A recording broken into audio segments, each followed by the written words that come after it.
this morning? Amen. Amen. Flooded with a bunch of thoughts, flooded with a bunch of different directions to go. Amen. But I trust I have the right one in mind.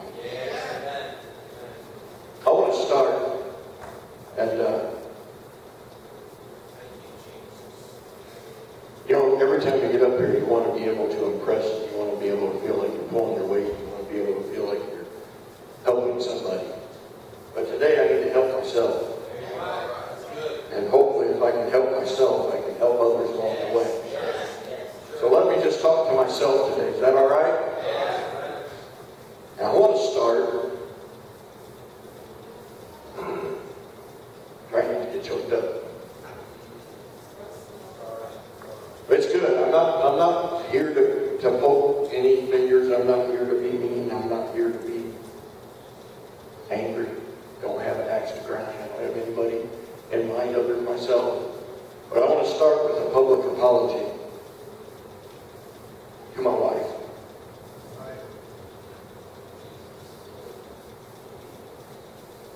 And maybe you'll know a little more as I get into the detail for today. But we decided to go camping. That's where we're at right now. We had to get ready and had to leave to come here. We're going back when we're done. And forcing ourselves to have a good time. Exactly. And anybody that knows me knows I like seeing things a certain way. And when things get outside of the realm of the certain way that I want it, I begin to get flustered. And the problem with me is that I don't always hold my tongue.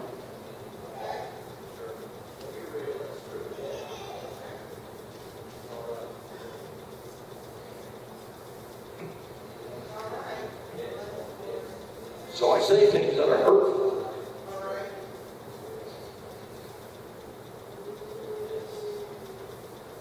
Forgive me. So I say things that are hurtful just to try and get my point across to how I'm not having a good time. I'm not having a good time because I'm crazy. It makes me crazy. I love going camping with me and my wife. It's everything. There isn't a better time than to go camping with me and my wife. But you go 5 kids in the mix. Serious. You throw 5 kids in the mix. And I can't tell you how many times I told my wife, just since we left yesterday at about 1:30, why are we doing this? Why are we doing this? Oh yeah, that's right, it's to have fun.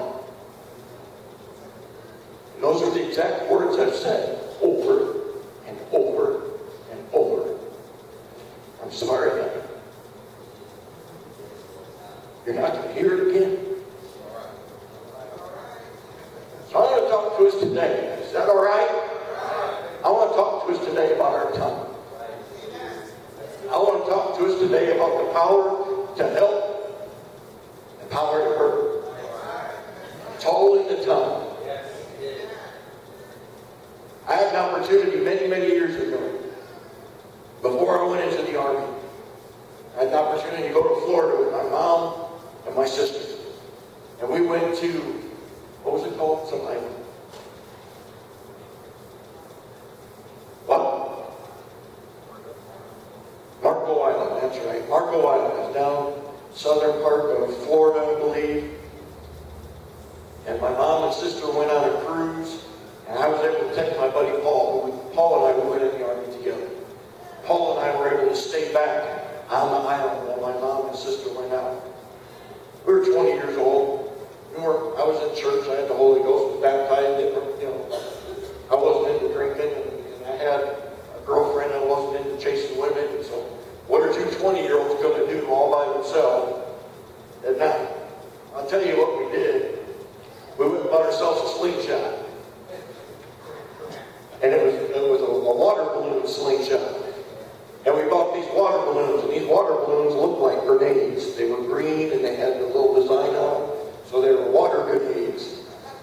And we spent time filling up these water balloons. We were on like the 20th story of our hotel, and we had a balcony.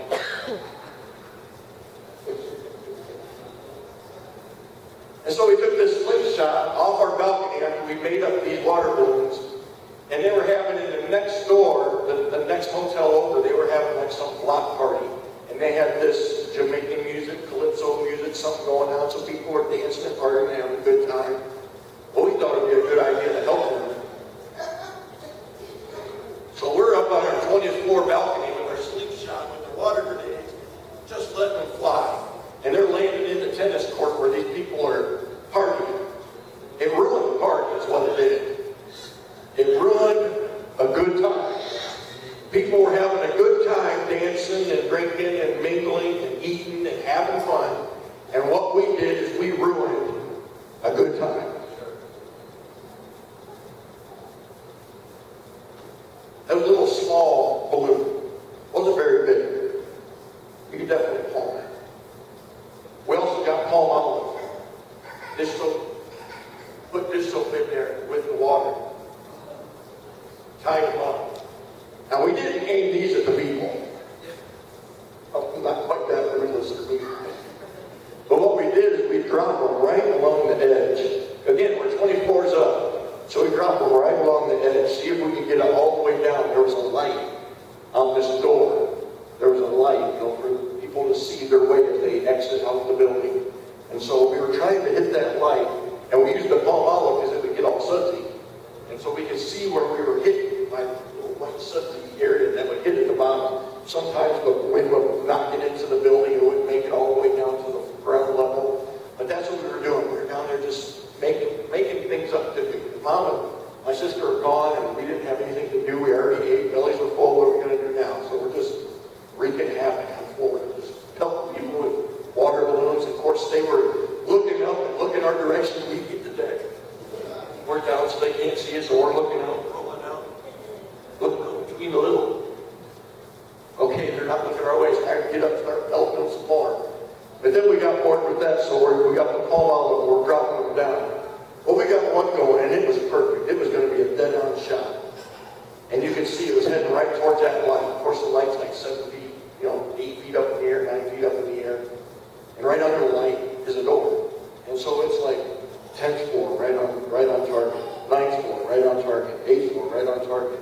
Right about the 7th floor, the door opens up. Oh no. And you see a shadow coming into focus.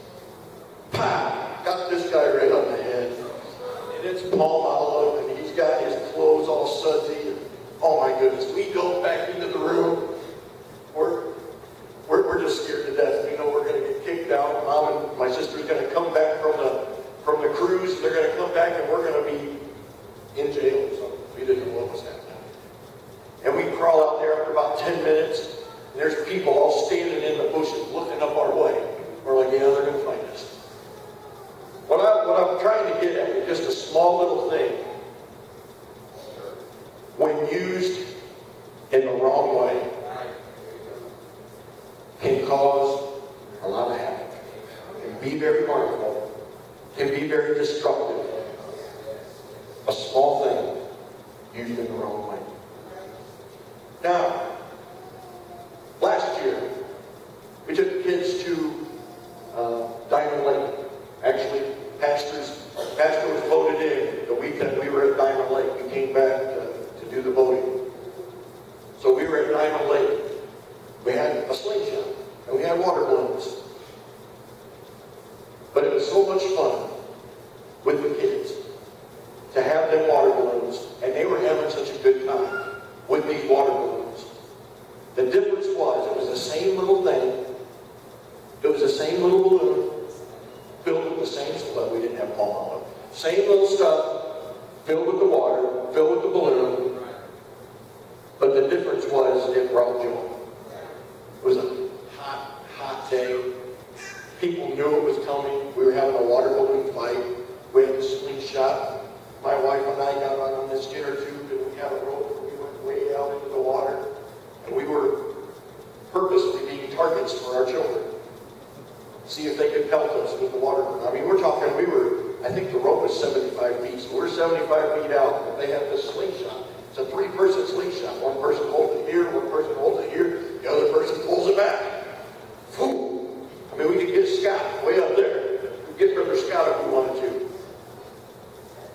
But the difference was that everybody involved was in it for a good purpose, for a good reason. It was the same instrument, it was the same tool, but it could be used in so many different ways. What I want to talk about the tongue. James chapter 3.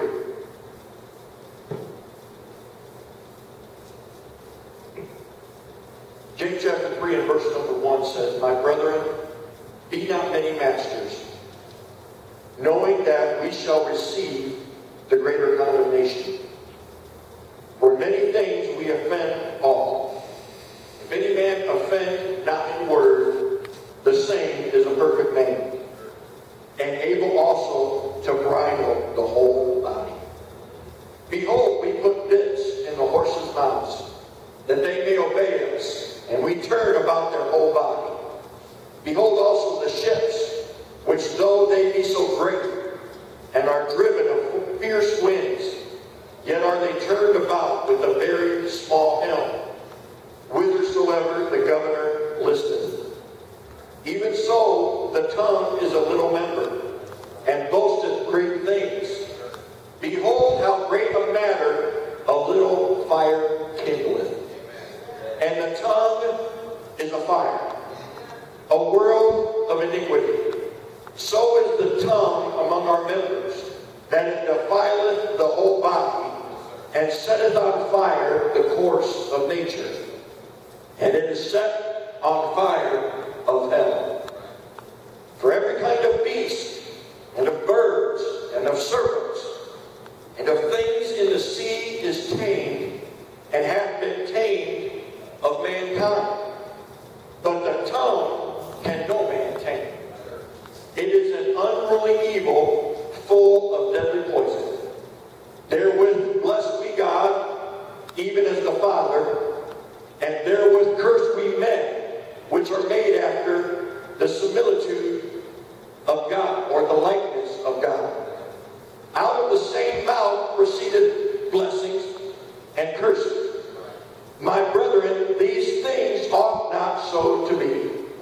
Does the fountain send forth at the same place sweet water and bitter? Can the fig tree, my brethren, bear olive berries? Either a vine bear figs. So can no fountain both yield salt water and fresh. Who is a wise man and endued with knowledge among you? Let him show out of a good conversation his works with meekness of wisdom. But if ye have bitter envy and strife in your hearts, glory not, and lie not against the truth.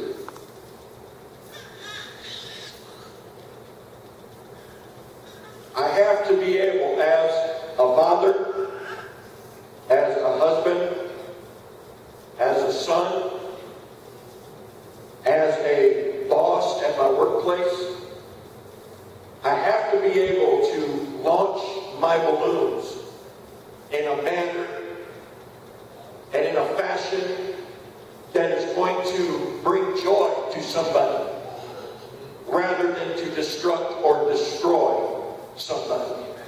I have to be able to launch my balloons in a manner that's going to cool something down, rather than heat something up.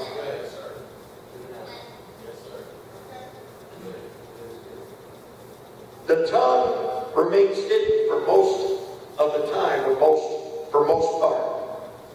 But when it does make its presence known, it has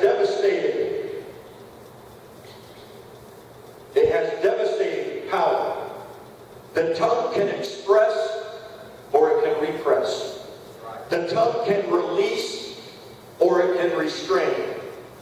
The tongue can enlighten or it can obscure. The tongue has the ability to adore something or abhor something. That's all in the power of the tongue.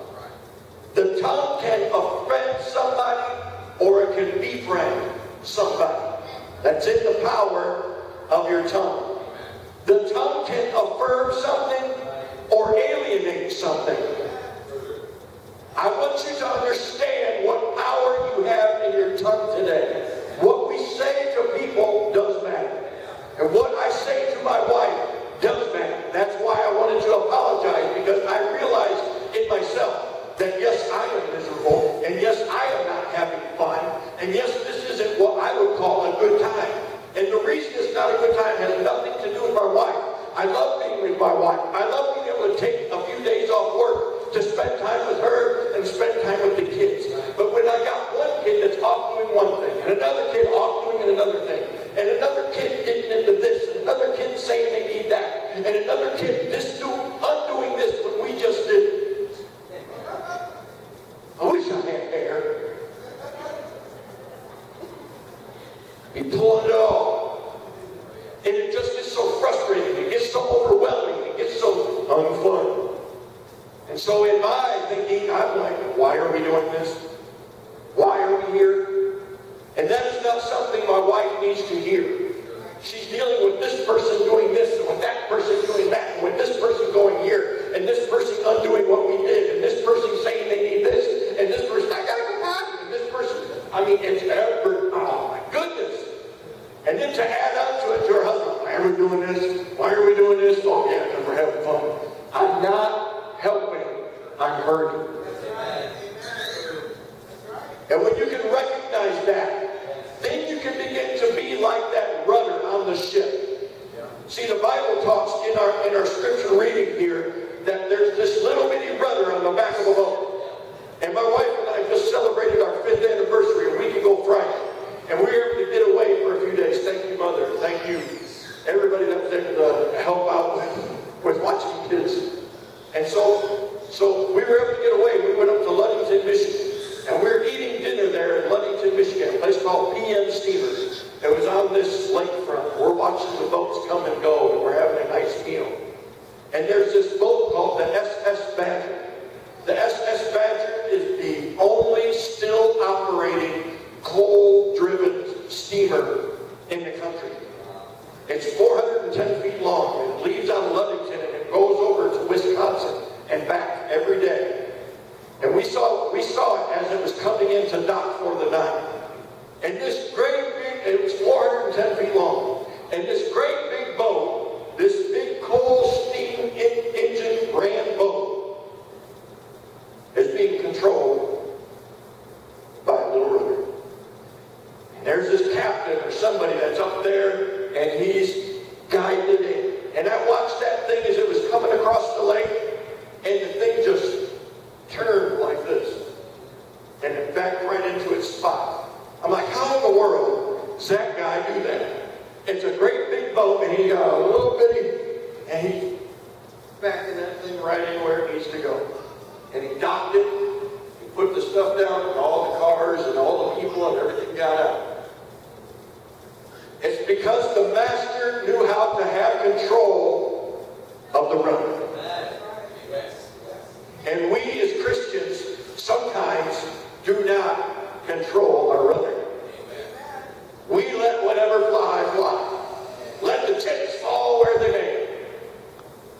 Let things go and just see how it pans out. Can I tell you, as apostolics, that is not using wisdom. That is not using good judgment, and it is not going to edify anybody. And just say whatever's on your mind whenever you want. That's not exercising wisdom. We have a duty. So in verses 3 through 12 of James chapter 3, James uses 6 different words, 6 different references of this tongue to help us see how small yet how powerful this is. First, he uses a bit. Now, I am in no way, shape, or form an equestrian. I do not even really like horses. I mean, they're pretty. I can watch them in a parade. That's about it. I don't like touching them. I don't like sitting on them. I don't like being close to them. The horses aren't my thing. Because I can get trampled very easily. I'm proud of being trampled. I'm proud of getting knocked off a horse. I've been on a horse one time in my life. And it was up in Mackinac Island. I was 15 years old. And I had a follower horse. I didn't have a leader horse. I had a follower horse. Because they asked me before I got up, are you an experienced horse rider? No, I'm not. Well, then we're going to put you on Jake. He's a follower horse. Excellent. So there was 5 of us that all went out on this horse ride. We were a band. We had a band concert. And we were marching in a parade up in Mackinac Island. So I'm on this horse named Jake. Jake was not a follower horse. Jake took off in a dead sprint to be in the front. And Dan was screaming and crying, whoa, horse! Whoa, horse! And I thought I was doing things right. I had reins in my hand, but it did no good. And there was a cliff coming up. And I just knew that there was going to be a 15-year-old funeral coming up real soon. Jake, please. Whoa, horse, please. And this horse is just, he had to be in front. He was a follower horse, and he failed. The follower horse didn't know how to follow. And I'll tell us sometimes as Christians, the followers sometimes don't know how to follow. And we want to get out in front. We think we know the way, and we got problems. Right? And so this horse, I had the reins, and I'm pulling that baby in, and it was doing no good. You know why? Because I had no clue what I was doing. See, there's a bit in the horse's mouth. And that bit actually pulls out of the horse's mouth. It's very uncomfortable for the horse. Very uncomfortable. But when you are a master at taming a horse, and when you're a master at them reins, and you can go like that, take it to the left. You can go like that, take it to the right.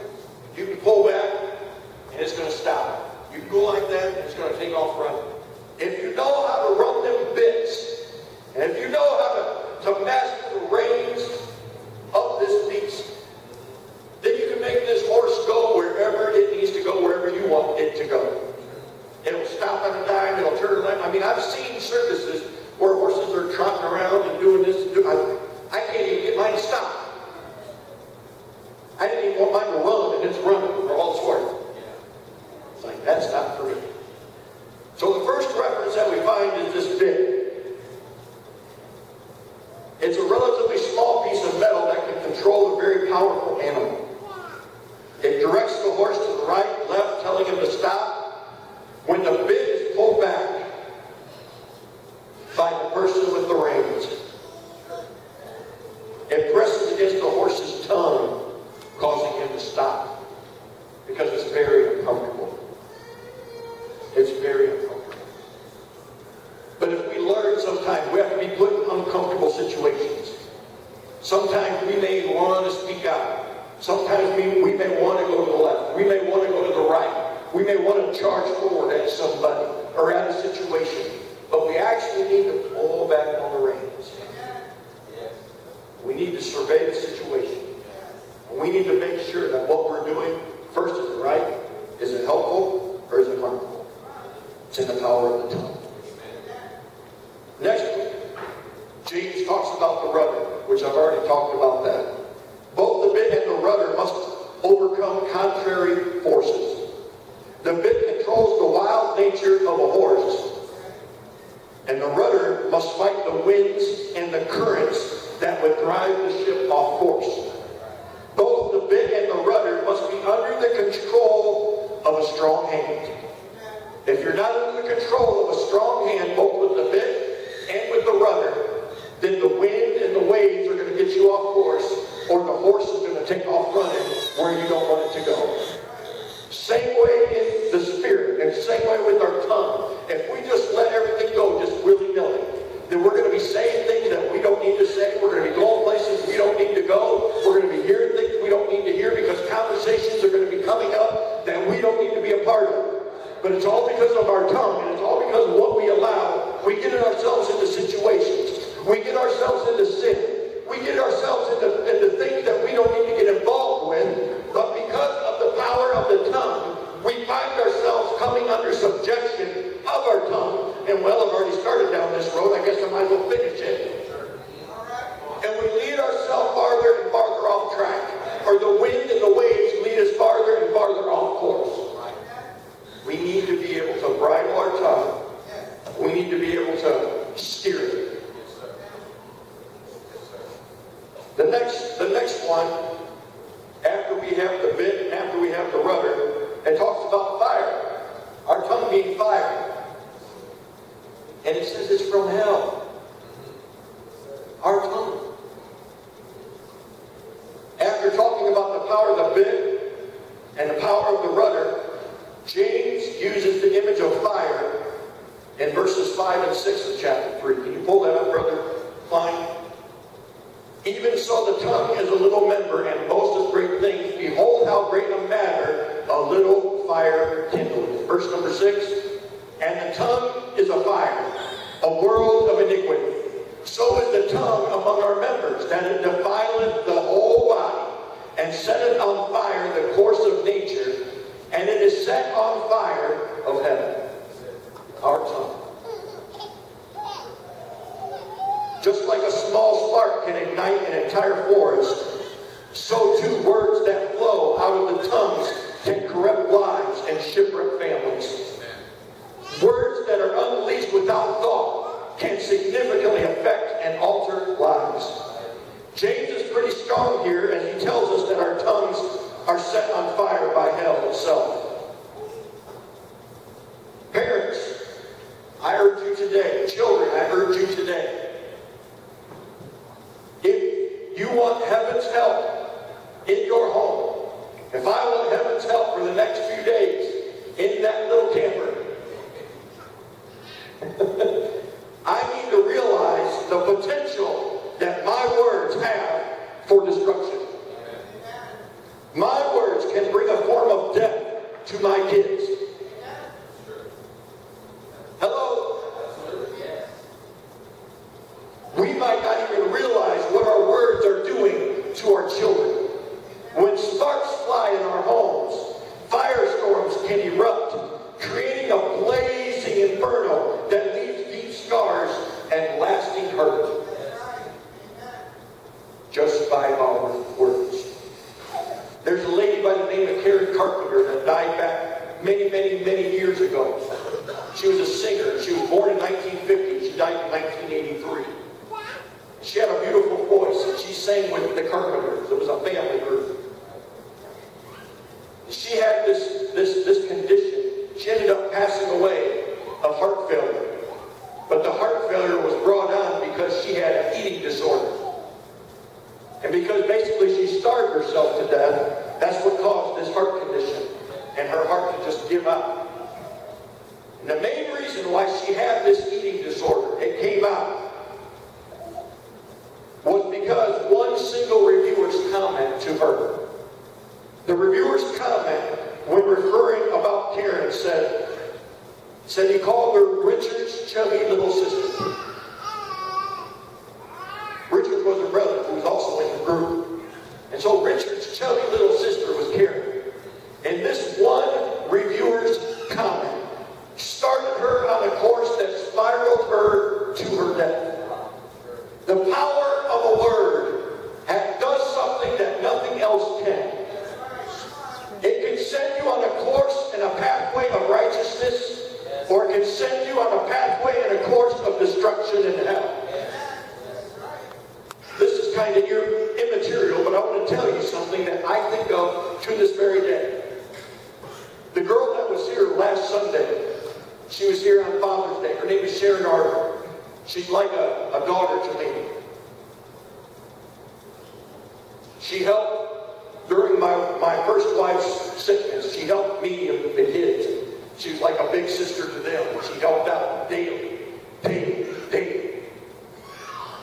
To the point where she'd come over and it wasn't nothing for her to spend the night. We had a room made up and she was there quite a bit. And Sharon, you guys know Sharon, you guys know Sharon, you guys know. You know Sharon, she's got quite the sense of humor. And she can be lippy, but it's in teasing, it's in having fun, it's in being ornery. And I get along well with that. So I'm the same way. Isn't that right, Sister First Lady?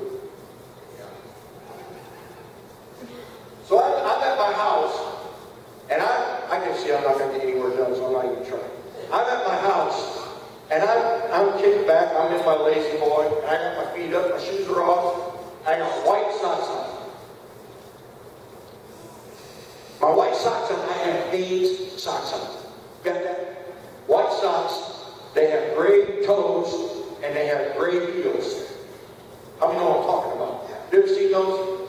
Does it say Hanes on the bottom? Right there by your feet? Right there by your toes? Does it say Hanes?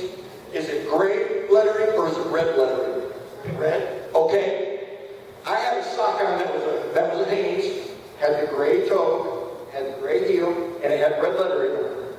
My other sock was a Hanes. It had a gray heel and gray toes, and on the underside it had gray lettering. My socks didn't match. They were both Hanes, both same size, both my socks, both white, both gray toes, both gray heels, red lettering on one, gray lettering on the other. And she brought it up to me that my socks don't match. Not a big deal, right? That's not a big deal. You know what? I can't wear socks to this day if they're not either both red lettered or both gray lettered. I'm serious as a heart attack. That bugs me to no end because I had somebody bring to my attention one time in the words, because the words that were said.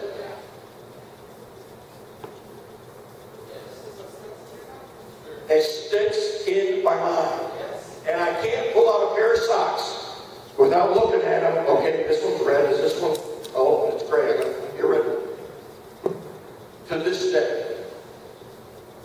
And something so stupid, and it's something so frivolous, and it's something that's so immaterial, and it doesn't matter, but it affects you, and years later, it patterns you, and it makes you, and it molds you, it forces you into something that you would have never, I'd still be wearing a gray letter and a red letter. I don't care, they're both white socks. They're both Hanes. Right? It doesn't matter, right? But now I'm a slave to this.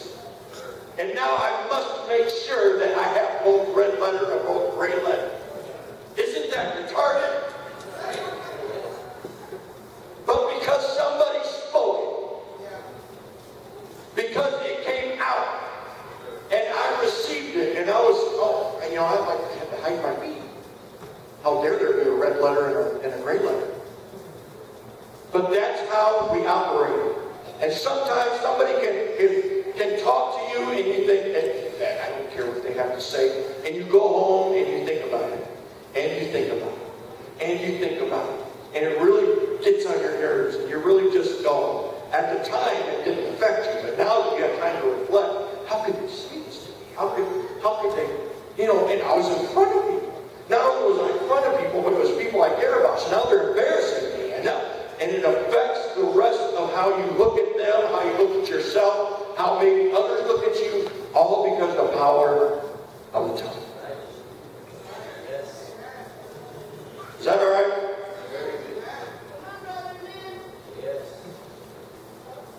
We need to watch our words. We need to watch our words. Do you remember the saying, sticks and stones may break my bones, but words or names will never hurt me? What a lie. What a lie. You can get rods in your legs, you can get pins in your legs, you can get pins in your feet, and in time that will heal, and you will be able to walk just fine, and nobody will ever know that you ever had a rod or a pin or a cast or anything on. But as soon as somebody says you got red letters or you got gray letters, it's something that will affect you for the rest of your life. Words do matter. Words do hurt. Words are a powerful instrument, and they can help, they can hurt. Yeah, come on. We need to watch our words.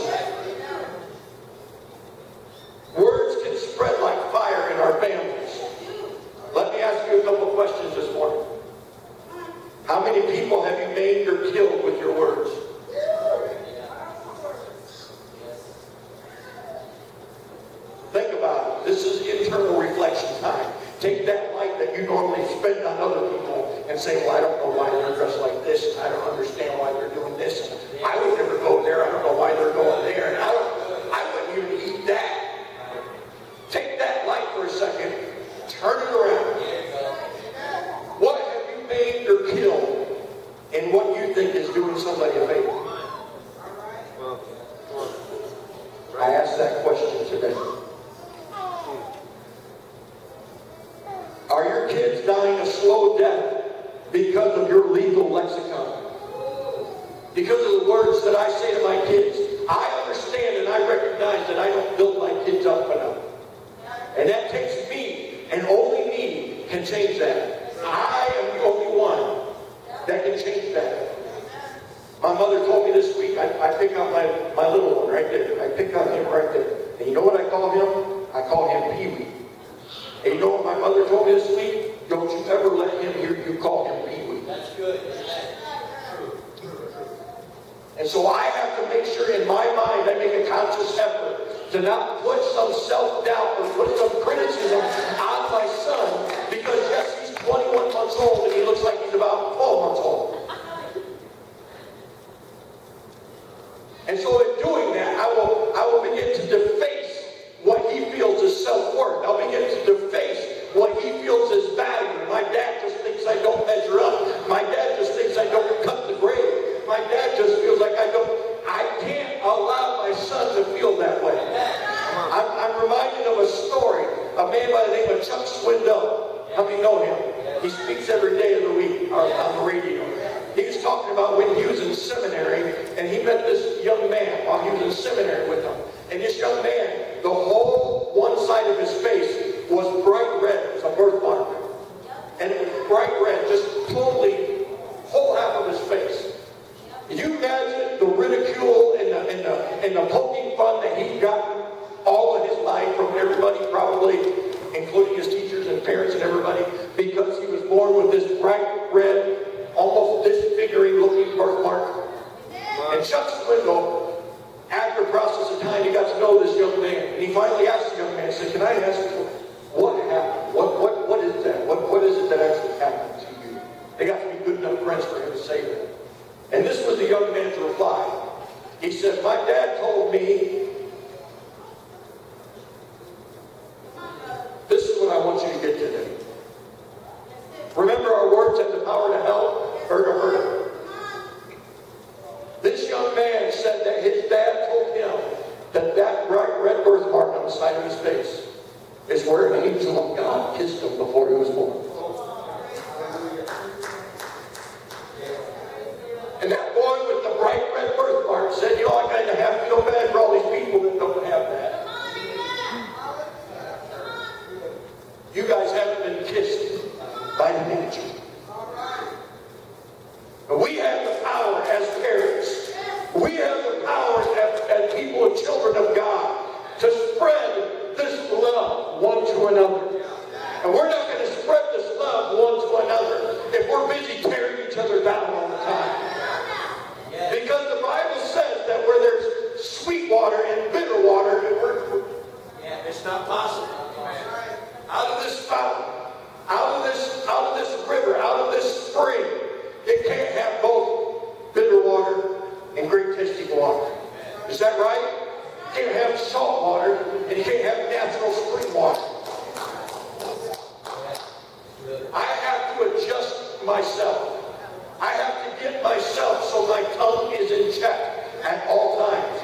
Because it also says here in James chapter 3, I'm paraphrasing. I'm sorry, I'm trying to hurry. In James chapter 3, it also talks about these animals, and the animals are able to be tamed.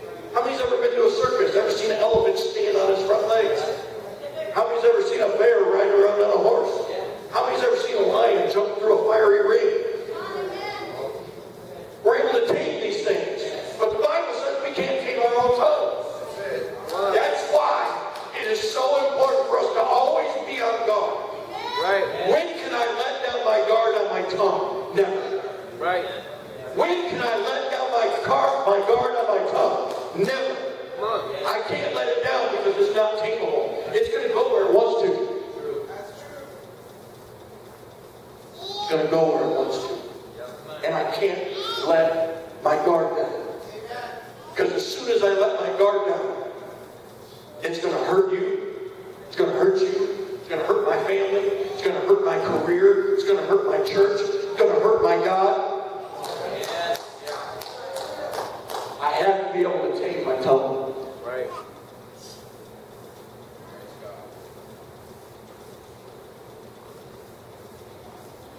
Verses 9 and 10 lay out the hypocritical nature of the tongue. It talks about the sweet water and the bitter water. It talks about the curse that men have. And because we curse men, but yet they're made in God's likeness or in God's image. So we talk about all the faults and all the failures, but we never build anybody up. We talk about the faults and the failures, but we never build anybody up. I want to express to you today that we need to build others up. The last one he talks about is fruit. The final image is that, the fruit in verse number 12. It talks about the fig tree bearing olives, and it talks about the grapevine bearing figs. Can't happen. It also talks about the salt spring to produce fresh water. Can't happen. It cannot happen. Nature reproduces of its own kind. Only of its own kind. My wife and I have 5 kids. We never had a puppy. We never had a kid. Because we only reproduce of our own kind. I know it's simple, but it's true. Right? You only reproduce of your own kind. So here is 4 action steps. I'm in closing. Can you give me a little bit of music, brother?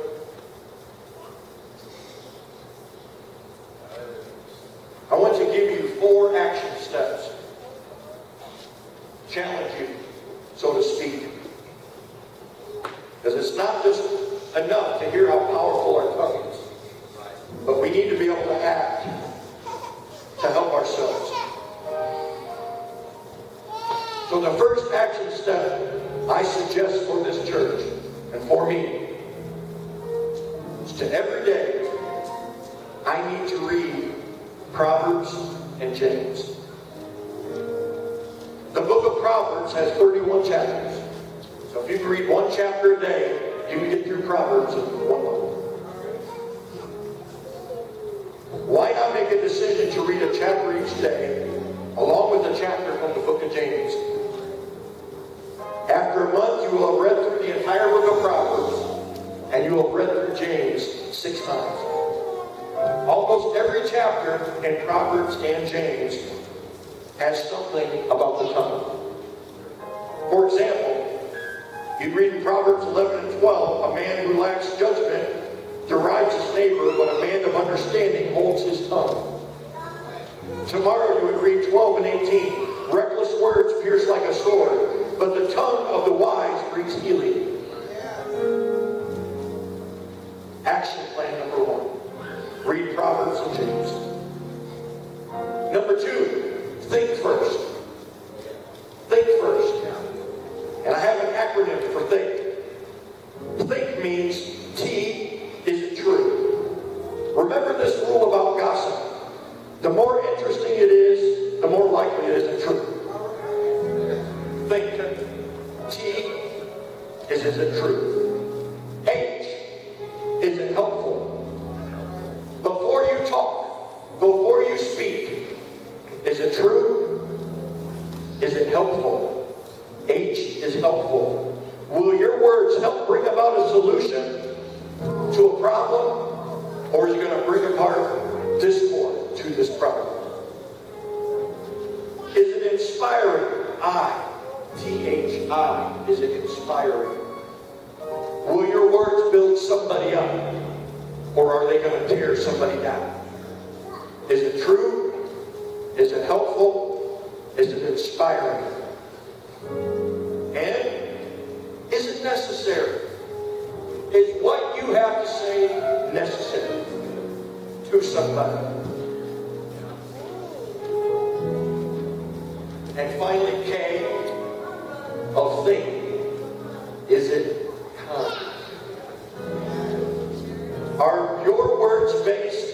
on a desire to help? Or are your words based on a whim? Are your words based on just making sure you get the last word? Are your words based on just making sure you get what you have to say across? Whether it's helpful, whether it's truthful, whether... How many here? Think. Calvin Coolidge once said, I have never been hurt by anything I did not say. I've never been hurt by anything I didn't say. Proverbs 10:19 says it this way, when words are many, sin is not absent, but he who holds his tongue is wise.